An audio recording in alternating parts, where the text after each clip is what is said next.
विद्या भारती आदर्श शिक्षण समिति बाड़मेर द्वारा संचालित ऑनलाइन क्लासेज में आप सभी का स्वागत और अभिनंदन।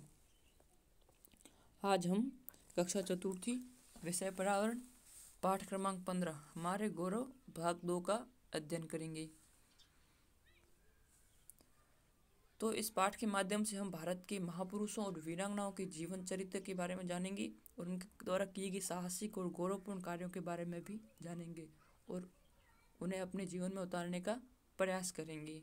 ठीक है बच्चों, चलिए। विनायक दामोदर सावरकर, इससे पहले हमने चरक, सुश्रुत और अनेक वीरांगनाओं के बारे में जाना, जैसे दुर्गावती आदि के बारे में पहले जानकारी हम प्राप्त कर चुके हैं।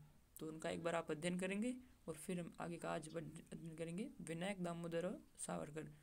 तो ये विनायक दामोदर सावरकर, इनका छोटा सा नाम कहते हैं वीर सावरकर।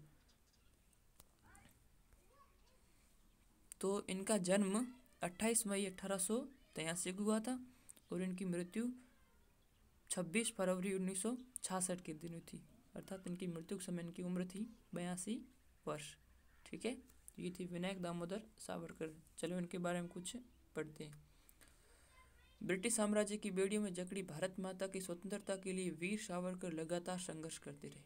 ब्रिटिश साम्राज्य की बेड़ियों में जकड़ी, अर्थात जब इनका जन्म हुआ था उस वक्त भारत अंग्रेजों का गुलाम था और भारत में किसका राज था? अंग्रेजों का था। इसलिए ब्रिटिश साम्राज्य की बेड़ियों में जकड़ी भारत माता की स्वतंत्रता के लिए वीर सावरकर लगातार संघर्ष करते रहे, निरंतर संघर्ष करते रहे, जीवन पर्यंत संघर्ष करते रहे। उन्होंने कॉलेज जीवन में एक संस्था अभिनव भारत की स्थापना की थी। जब वे कॉलेज में पढ़ते थे तो उन्होंने भारत के लिए क्रांतिकारी गुट को बनाने के लिए एक संगठन की स्थापना की थी जिसका नाम था अभिनव भारत, अर्थात भारत की आज़ादी के लिए उन्होंने एक संगठन की स्थापना की थी। संस्था के सदस्यों ने विदेशी वस्त्रों की होली जलाकर ब्रिटिश शासन के प्रति विद्रोह की घोषणा कर दी थी। विदेशी वस्त्र यानी कि जो बाहर से आते थे वस्त्र, उनकी होली जला दी, अर्थात वो भारत में नहीं बन रहे थे, बाहर से बन रहे थे, इसलिए उनको त्याग किया, उनका परित्याग कर दिया कि विदेशी वस्त्र नहीं पहनना है, विदेशी वस्त्रों का बहिष्कार किया। इसी प्रकार उन्होंने ब्रिटिश शासन के प्रति विद्रोह कर लिया।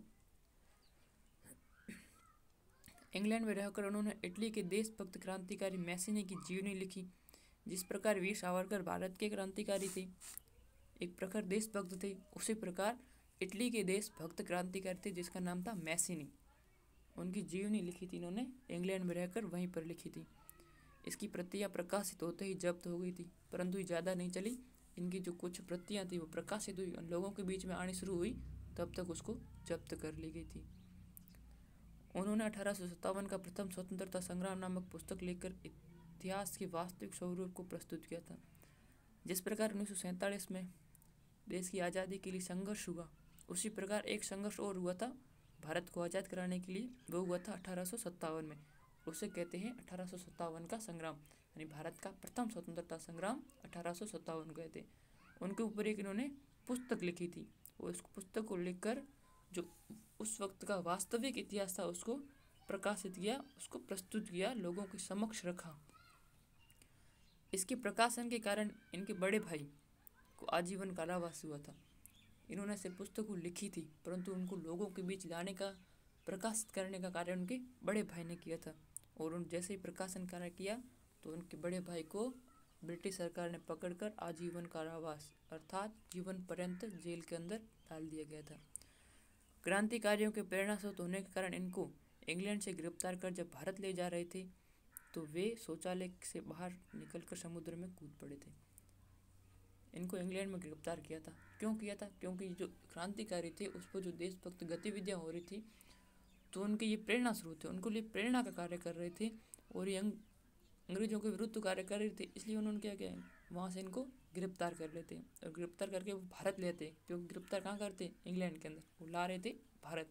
तो ये बीच समुद्र में शौचालय के रास्ते से होकर समुद्र में कूद पड़ते हैं, विशाल समुद्र, और उसमें शौचालय के एक संकर रास्ते से गुजरते तो पूरे शरीर पे आ जाती चोटें, जगह जगह चोट होती। और जैसे समुद्र में कूदते, समुद्र का पानी कैसा होता है?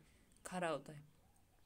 उसकी परवाह किए बगैर वो लंबी दूरी तैर करके फ्रांस के तट तक पहुंच जाते हैं, परंतु दुर्भाग्यवशपूर्ण वहाँ से इनको वापस गिरफ्तार कर लिया जाता है। लंबी दूरी तैर कर बंदरगाह पहुंचे, किंतु फ्रांस में फिर पकड़ ली गई। उन पर मुकदमा चलाकर राजद्रोह के आरोप में 2 आजीवन कारावास सजा सुनाई गई। एक की तो होती है, परंतु इनको कितने कारावास? 2 आजीवन कारावास, संपूर्ण जीवन 2 आजीवन कारावास की सजा सुनाई जाती है। तब उन्होंने हंसकर अंग्रेज अफसर से पूछा, क्या तुम्हें विश्वास है कि अंग्रेजी सरकार इतने दिनों तक भारत में टिक पाएगी? जब उनको 2 आजीवन कारावास सजा सुनाई गई तो उन्होंने अंग्रेज अफसर से पूछा कि आपने मुझे 2 आजीवन कारावास की सजा तो सुनाई है, परंतु क्या तुम्हारी सरकार मैं 2 आजीवन कारावास झेलूं तब तक आपकी सरकार टिक पाएगी क्या यहाँ पे? क्या आपकी सरकार यहाँ पे रहेगी? क्या अंग्रेज हुकूमत भारत पर इतने दिनों तक शासन कर पाएगी क्या? और इन्होंने एक नारा भी दिया था, अंग्रेजों तुम्हारा शासन 50 वर्ष से अधिक नहीं रहेगा। जेल में उन पर अमानवीय अत्याचार किए जाते थे। अंग्रेज अफसर बहुत ही बड़े इनसे क्रुद्ध थे और ये भारत की आज़ादी के लिए लड़ रहे थे, तो इनके ऊपर अमानवीय यानी कि बहुत ही क्रूर अत्याचार किए गए थे। बहुत ही अमानवीय अत्याचार मतलब इनको बहुत ही कड़ी सजाएं दी जाती थी अंदर। जेल से छूटने के बाद समरसता का प्रचार करने के लिए उन्होंने अस्पृश्यों को मंदिर में प्रवेश कराया और पतित पावन मंदिर का निर्माण बनवाया, क्योंकि फिर भारत आज़ाद हो जाता है और इनको जेल से रिहा कर दिया जाता है। और फिर जेल से रिहा होने के बाद अस्पृश्यों को मंदिर में प्रवेश दिलाया, यानी कि जिसको स्पर्श करने के लिए लोग डरते थे, अछूतों को करते थे, उनको भी मंदिरों में प्रवेश करवाने के लिए प्रयास किया, उनको प्रवेश करवाया और पतित पावन मंदिर का निर्माण करवाया। तो ऐसे थे हमारे विनायक वीर दामोदर सावरकर, वीर विनायक दामोदर सावरकर। ठीक है बच्चों। अब दूसरे महापुरुष हैं लौह पुरुष सरदार वल्लभ भाई पटेल। लौह पुरुष भारत के इन्हें क्या कहा जाता है? लौह पुरुष कहा जाता है। क्यों कहा जाता है इनको लौह पुरुष? तो अब आगे हम पढ़ेंगे। ठीक है। तो इनका जन्म हुआ था 31 अक्टूबर 1875 के अंदर और इनकी मृत्यु हुई थी 15 दिसंबर 1950 के अंदर। इनकी उम्र हुई थी उस वक्त 75 वर्ष। ठीक है। सरदार वल्लभ भाई पटेल। भारत की स्वतंत्रता के समय अंग्रेजों ने 562 देशी रियासतों को यह अधिकार दिया कि वे चाहे तो स्वतंत्र रहे, चाहे तो भारत के साथ मिले या पाकिस्तान के साथ मिले। जब अंग्रेजों ने भारत को छोड़ा था 1947 के अंदर, यानी कि भारत अंग्रेजों से जब आज़ाद हुआ था तो भारत छोटे छोटे राज्यों में बंटा हुआ था, देशी रियासतें कहा जाता था उस वक्त। और उस वक्त भारत में 562 देशी रियासतें यानी 562 छोटे छोटे राज्य थे और उनको अंग्रेजों ने छूट दे दी थी।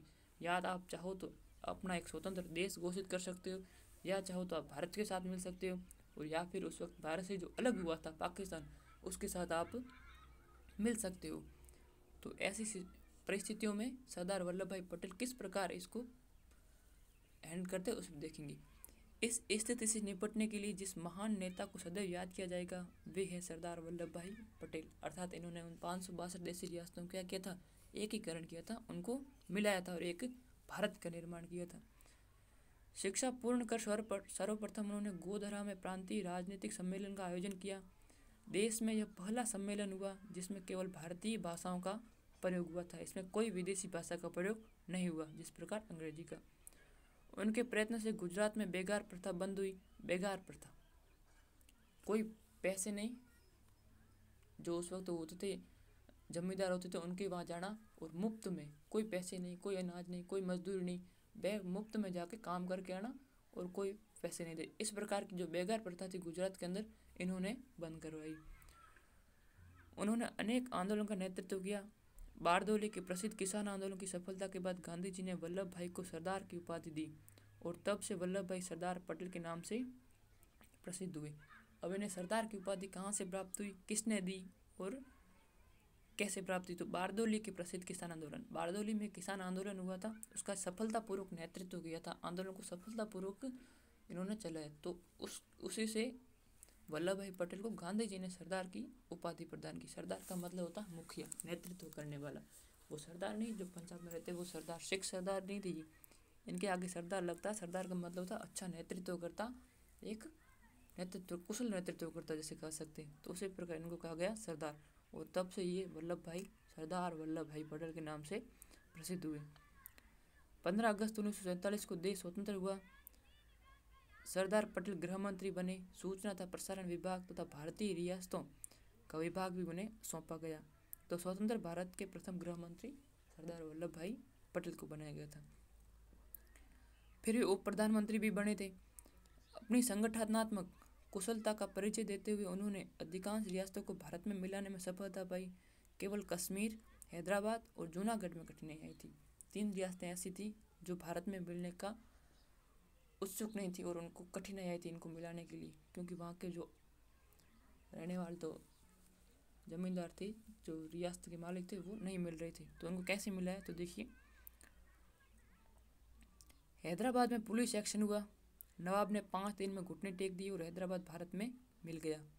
जो हैदराबाद रियासत थी वहाँ पे पुलिस एक्शन सेना को भेजा गया और उनके तहत 5 दिनों के अंदर अंदर हैदराबाद का जो नवाब था, वहाँ का जो शासक था, उसने घुटने टेक दिया करता था, उसने पराजय स्वीकार कर ली और हैदराबाद भारत में मिल गया। जूनागढ़ का नवाब प्रजा के विद्रोह से घबरा कर पाकिस्तान भाग गया और जूनागढ़ का जो नवाब था वो प्रजा के विद्रोह से, यानी कि वहाँ जो लोग रह रहे थे वो भारत में मिलना चाह रहे थे, परंतु जूनागढ़ का नवाब था वो तो कहता मैं पाकिस्तान में जाऊँगा। परंतु वहाँ की जनता ने जिस प्रकार आंदोलन किया, उग्र विद्रोह किया और घबरा कर वो खुद तो पाकिस्तान चला गया, परंतु उसका जो संपूर्ण रियासत थी वो भारत में मिल गई।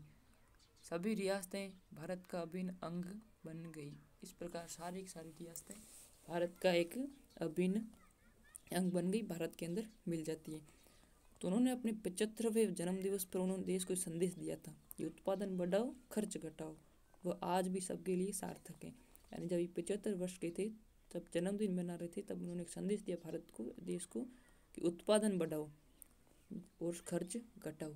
जितना उत्पादन बढ़ाएंगे और अपना खर्च घटाएंगे तो उसी प्रकार हमारा जो देश है वो प्रगति कर सकता है और आगे चल सकता है। ठीक है, तो ये थी हमारे सरदार वल्लभ भाई पटेल। कुछ प्रश्न कक्षा कार्य हम करेंगे। पहला प्रश्न है, अभिनव भारत नामक संगठन की स्थापना किसने की थी? तो इसकी स्थापना की थी वीर सावरकर जी ने। 1857 का प्रथम स्वतंत्रता संग्राम नामक पुस्तक के लेखक कौन थे? तो वो लेखक थे सावरकर जी। वल्लभ भाई को सरदार की उपाधि किसने दी थी? अभी हमने पढ़ा था, बारदौली के प्रसिद्ध किसान आंदोलन था, उसका सफलतापूर्वक नेतृत्व करने के कारण गांधी जी ने उन्हें सरदार की उपाधि प्रदान की थी। भारत के लौह पुरुष के नाम से कौन जाना जाता है? तो भारत का लौह पुरुष सरदार वल्लभ भाई पटेल।